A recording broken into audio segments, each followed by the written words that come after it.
Hello dear students, कैसे हो बेटा। देखना, अपने 11th क्लास में अपने जो सेट थ्योरी ले रखी थी उसमें अपन टाइप्स ऑफ सेट्स पढ़ रहे थे, समूचों के प्रकार। और इसमें अपने देख लिया था रिक्त समुच्चय, एकल समुच्चय, समान समुच्चय, तुल्य समुच्चय, परिमित समुच्चय, अपरिमित समुच्चय। आज देखिए अपन लेते हैं बेटा कि उप समुच्चय क्या होता है। उप समुच्चय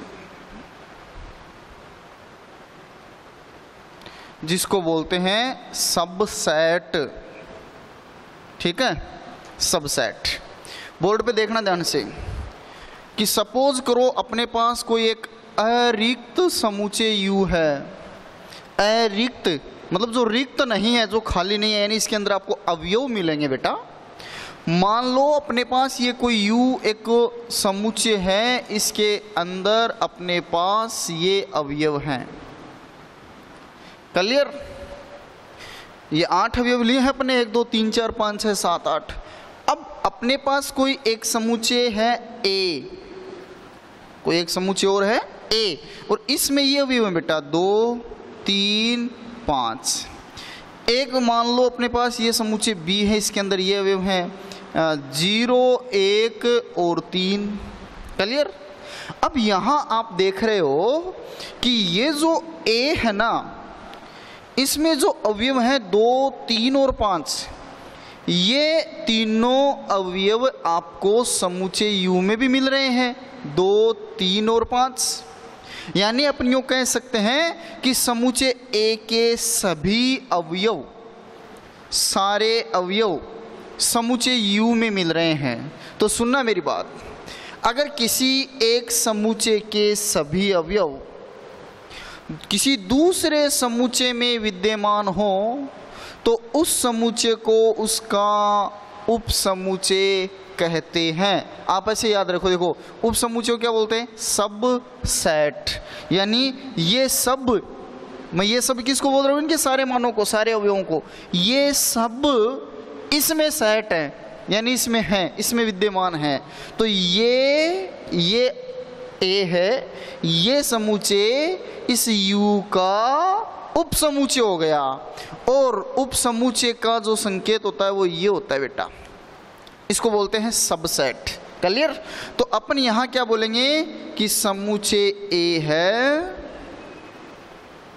समुच्चय A समुच्चय U का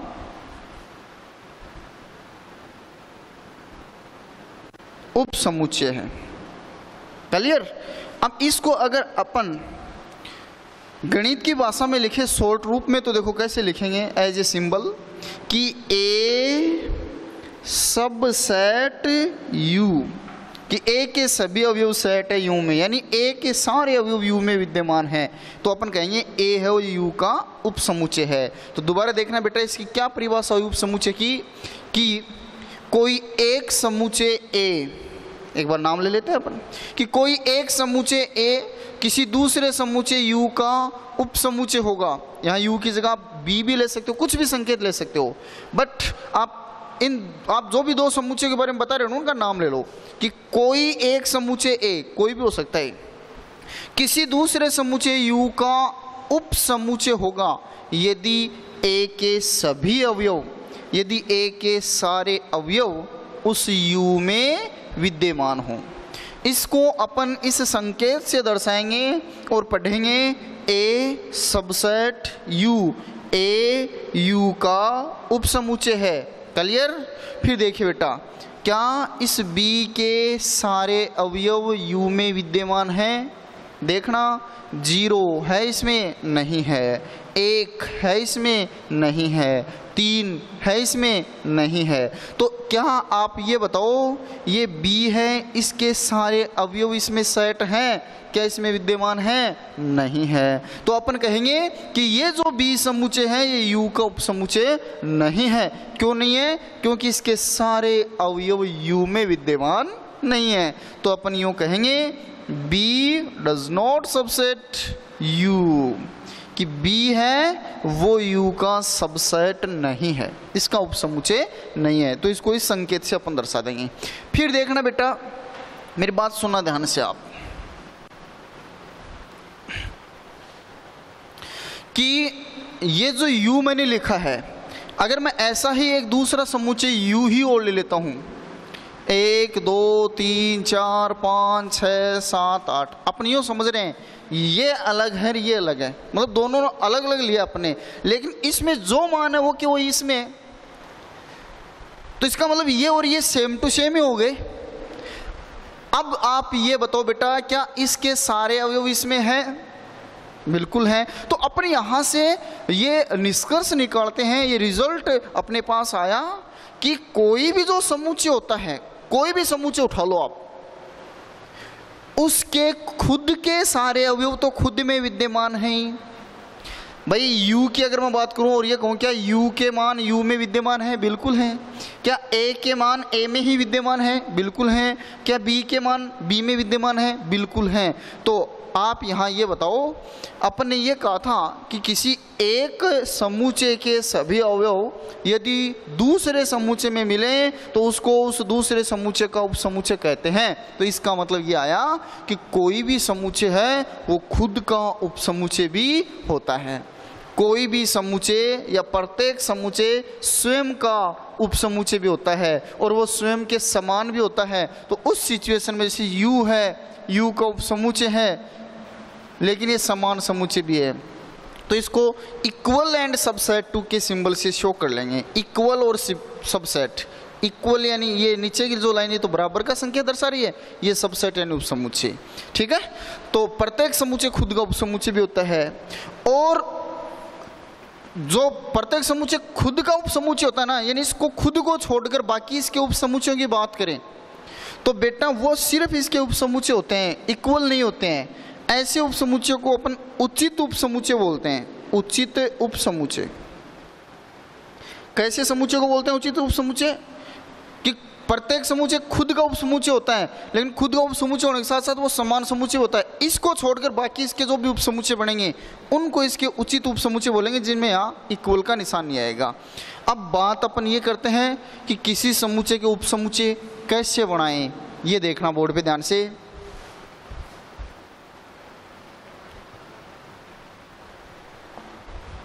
मान लो अपने पास में ये कोई समुच्चय है A, इसमें ये अवयव हैं बेटा, अपने को इसके बनाने हैं उपसमुच्चय, सभी संभावित उपसमुच्चय, यानी अपने इसके कितने उपसमुच्चय बना सकते हैं वो देखने हैं। तो देखना पॉसिबल इसके सबसेट कितने होंगे।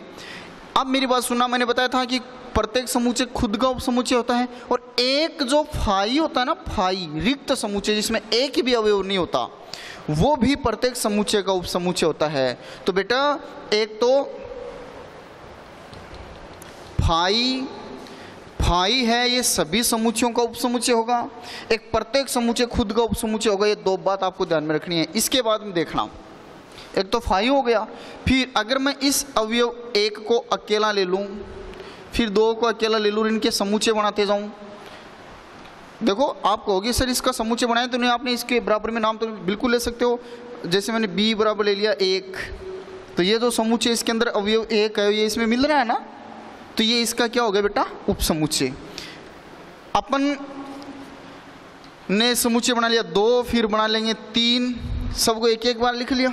अब 2 2 को ले लो एक साथ, 1 और 2, फिर 2 और 3, फिर 1 और 3, 2 2 को ले लिया, 1 और 2 को, 2 को 3 को, और 1 और 3 को, और फिर अब 3 3 को ले लो साथ, तो हैं ही 3 ही है। देखना ये इसके सभी संभावित उपसमुच्चय हो गए। इनकी टोटल संख्या कितनी है बेटा? 1 2 3 4 5 6 7 8।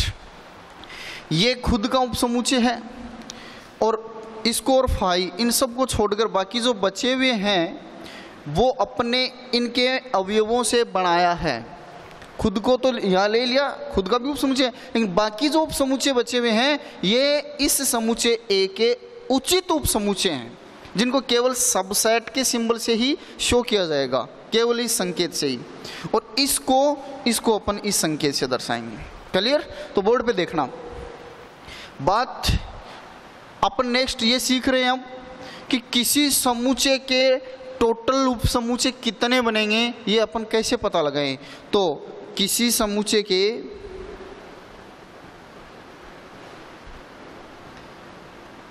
किसी समुच्चय के सभी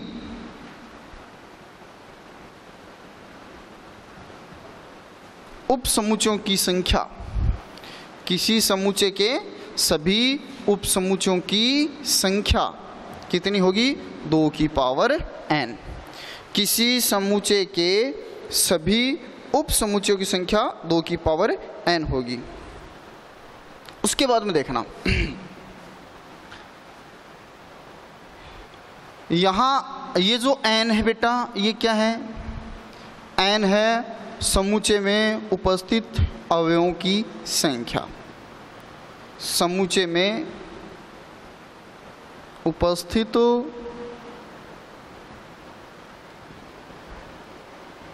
अवयवों की संख्या। तो देखिए इस समुच्चय में 3 अवयव हैं और आपसे कोई पूछे कि इसके सभी उपसमुच्चयों की संख्या कितनी होगी, तो 2 की पावर n, यानी n इसमें अवयवों की संख्या है, n का मान 3 है, तो 2 की पावर 3 का मान कितना आ जाएगा? 8। देखो 8 ही हैं।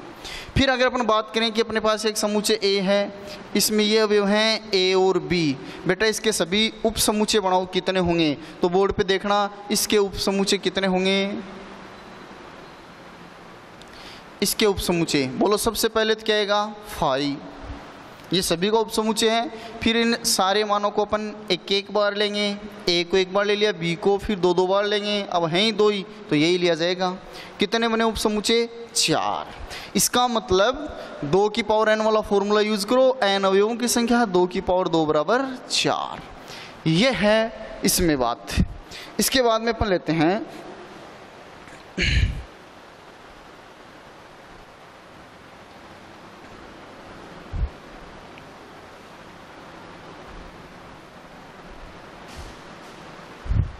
तो देखना अपन ने ये लिया था बेटा कि u इज इक्वल्स टू 1 2 3 4 5 6 7 8 और a अपने इसका एक उपसमुच्चय लिया था।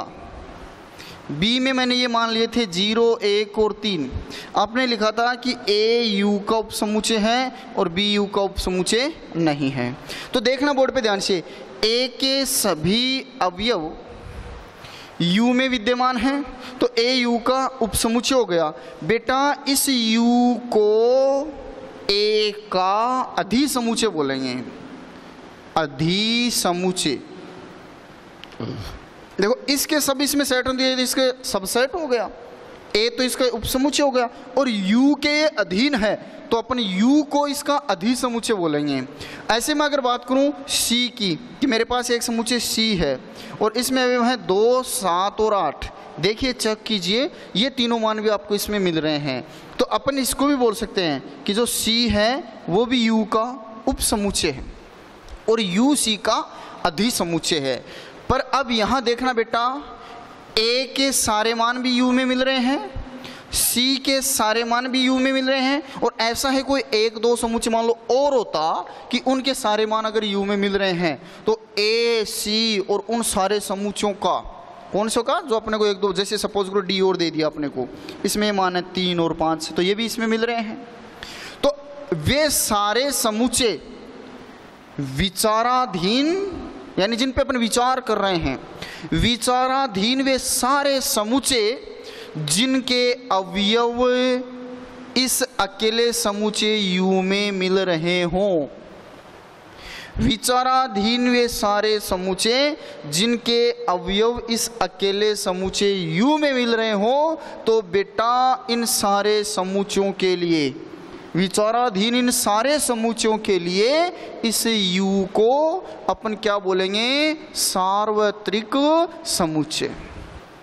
क्या बोलेंगे? सार्वत्रिक समुच्चय। तो सार्वत्रिक समुच्चय क्या होता है कि विचाराधीन वे सभी समुच्चय जिनका सभी अवयव, विचाराधीन वे सभी समुच्चय जिनके सभी अवयव किसी एक समुच्चय में मिल रहे हों, तो उस समुच्चय को उन सभी समुच्चयों का सार्वत्रिक समुच्चय कहते हैं।